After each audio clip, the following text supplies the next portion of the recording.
Olá, gente querida. Hoje é domingo, o 26º domingo do tempo comum. E o grande tema da liturgia desse domingo é a fé. Presente na primeira leitura do livro do profeta Abacuque, presente no texto da carta de Paulo a Timóteo e também presente no texto do Santo Evangelho. O evangelho deste domingo é de Lucas 17, versículos 5 a 10. Naquele tempo, os apóstolos disseram ao Senhor: aumenta a nossa fé. O Senhor respondeu: se vós tivesseis fé, mesmo pequena como um grão de mostarda, poderíeis dizer a esta moreira: arranca-te daqui e planta-te no mar, e ela vos obedeceria. Se algum de vós tem um empregado que trabalha a terra ou cuida dos animais, por acaso vai dizer-lhe, quando ele volta do campo: vem depressa para a mesa? Pelo contrário, não vai dizer ao empregado: prepara-me o jantar, cinge-te e serve-me, enquanto eu como e bebo. Depois disso, tu poderás comer e beber. Será que vai agradecer ao empregado porque ele fez o que lhe havia mandado? Assim também vós, quando tiverdes feito tudo o que vos mandaram, dizei: somos servos inúteis. Fizemos o que devíamos fazer. Palavra da salvação. Glória a vós, Senhor.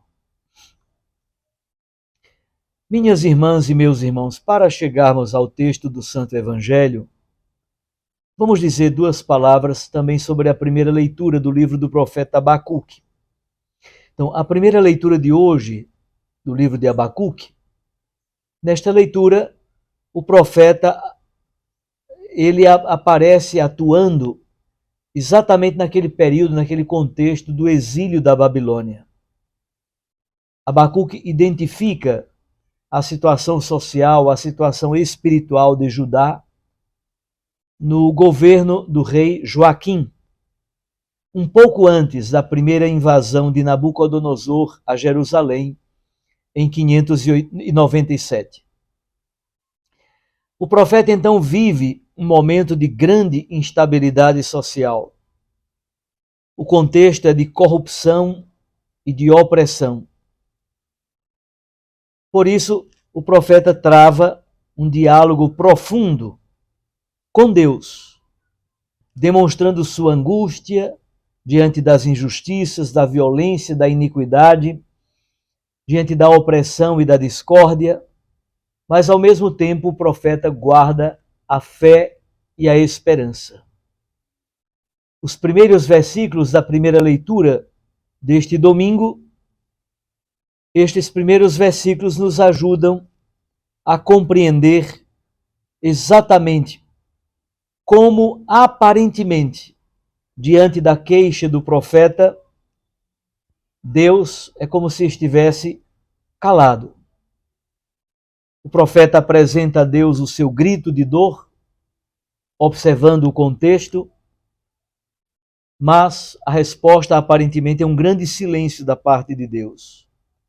O profeta abre o seu coração: até quando clamarei sem me atenderes? Até quando devo gritar sem me socorreres?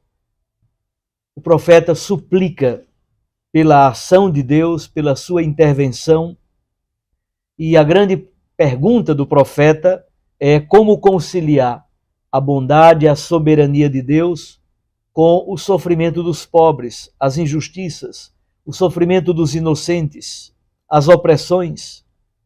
Certamente nós também já nos questionamos muitas vezes: por que Deus permite o sofrimento dos pobres? Por que Deus permite o sofrimento das crianças, dos pequeninos? A resposta de Deus ao profeta acontece na segunda parte da primeira leitura. Deus confirma que não está ausente, não é omisso. Ele continua atuando. Deus empenha a sua palavra. A ação de Deus não falha, vai acontecer, sem dúvida nenhuma. Pode até demorar, mas chegará a uma conclusão. É preciso também ter paciência histórica. Deus não escreve certo por linhas tortas. Deus escreve certo por linhas certas. E ele age no momento certo. É o momento de Deus. O julgamento de Deus e o tempo de Deus são diferentes dos nossos juízos e da nossa pressa. O ímpio perecerá, exatamente porque conduz a sua vida pela soberba e pela autossuficiência. O justo vive por sua fé, por sua fidelidade, em absoluta consonância com o projeto e a vontade de Deus.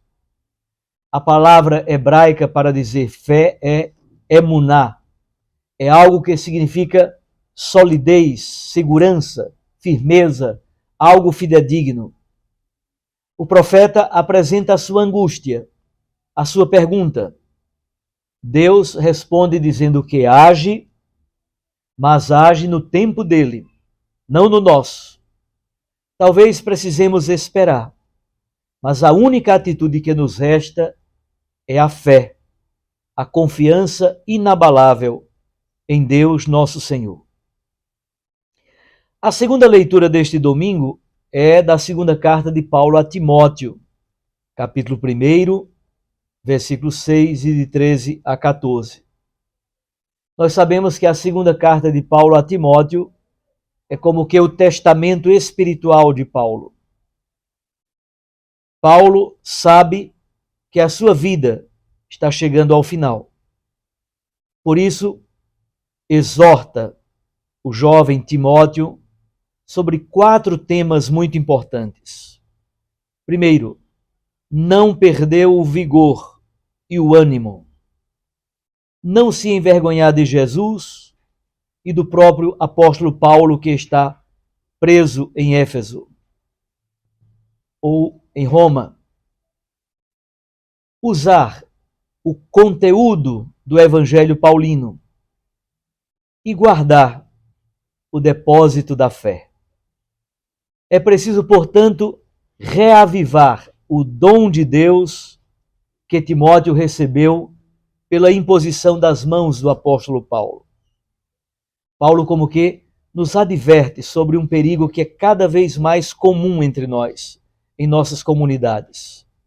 O desânimo, o cansaço, a apatia, a indiferença para com as coisas de Deus. Reavivar a chama e vencer a apatia, a indiferença e esse cansaço mórbido. Quantos cristãos se sentem cansados, tentados a abandonar a fé recebida no batismo? Finalmente, Paulo pede para Timóteo guardar o depósito da fé. Esse depósito é a graça de Deus que pode ser sufocada pelos espinhos, com aquela plantinha da parábola do semeador. Plantinha sufocada pelas preocupações cotidianas, a assídia, a falta de oração. Deus não nos deu um espírito de covardia, mas um espírito de parresia, contra o medo, para viver a caridade, para ter bom senso e sabedoria nas decisões. O cristão deve sempre estar pronto para o testemunho. Paulo diz: não te envergonhes, portanto, do testemunho de nosso Senhor, nem do seu prisioneiro que sou eu. Muitos cristãos, pelo mundo afora, nesse momento, padecem algum tipo de sofrimento por causa da fé e por causa do testemunho do Evangelho. Finalmente, Paulo diz aquela belíssima frase: guarda o bom depósito mediante o Espírito Santo que habita em nós. O depósito, na antiguidade, era uma espécie de cofre, dentro do qual a família guardava os seus bens mais preciosos. Às vezes era confiado a um amigo ou a alguém que tinha uma casa mais segura. E essa pessoa deveria proteger esse depósito com a própria vida. Era o dom precioso que o outro lhe confiava. Esse depósito, meus irmãos, minhas irmãs, é a fé. É a salvação oferecida por nosso Senhor Jesus Cristo. É a verdade do Evangelho.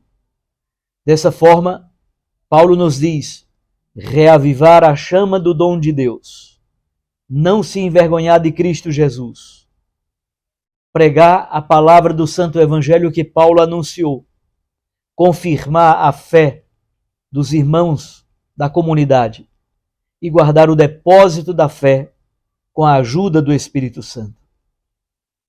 Finalmente, meus queridos, uma palavra sobre o Santo Evangelho.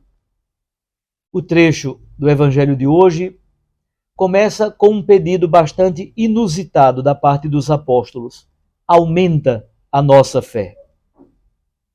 Normalmente a fé não é algo facilmente mensurável.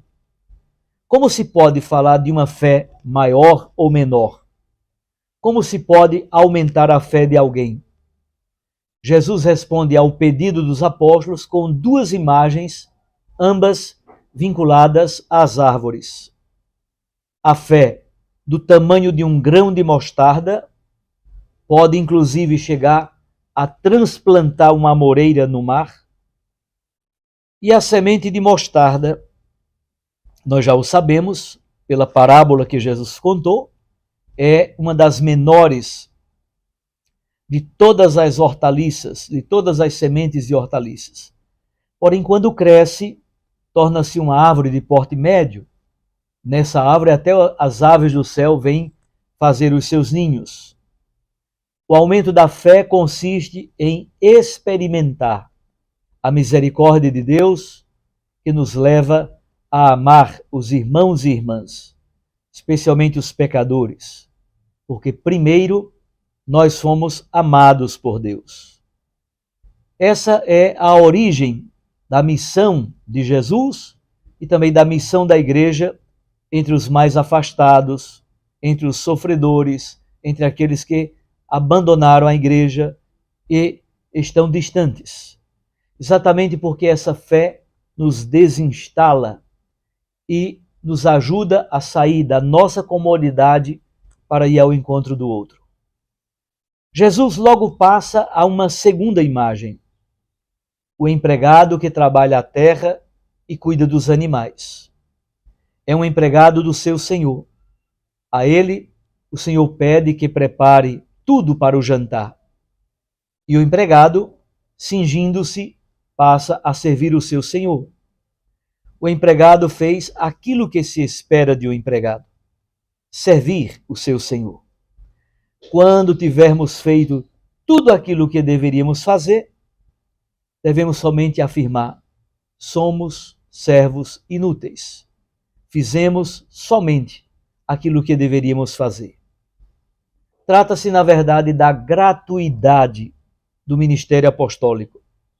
A gratuidade, o espírito de serviço, isso é a marca fundamental do amor e sinal de pertença a Cristo Jesus. A maior liberdade que alguém pode ter é tornar-se servo, tornar-se escravo por amor. Isso nos torna semelhantes ao Filho de Deus, nosso Senhor Jesus Cristo. A fé, portanto, parece ser o grande tema deste domingo. É a possibilidade do impossível, que se transforma em amor e gratuidade. O profeta Abacuque experimenta uma fé que o faz resistir num dos momentos mais difíceis para o povo santo de Deus, o período do exílio. Timóteo acompanha Paulo na prisão. Nessas circunstâncias tão difíceis, o apóstolo dos gentios o convida a guardar o depósito da fé. E no Evangelho, subindo para Jerusalém, os discípulos se sentem incapazes de seguir Jesus. com todas as exigências da cruz e de assumir esse caminho para Jerusalém como o caminho da cruz. A fé, na verdade, precisa ser autêntica para ser capaz de realizar grandes coisas. Que Deus, então, aumente a nossa fé para nos tornarmos servos inúteis do reino de Deus. E que esta pequenina semente, mas com uma força vital, germine em nós e produza muita fecundidade na missão. Tudo por causa dele, de nosso Senhor Jesus Cristo. Grande abraço, fique com Deus e com sua Mãe Maria Santíssima. Eu os abençoo, em nome do Pai, do Filho e do Espírito Santo. Amém. Até amanhã.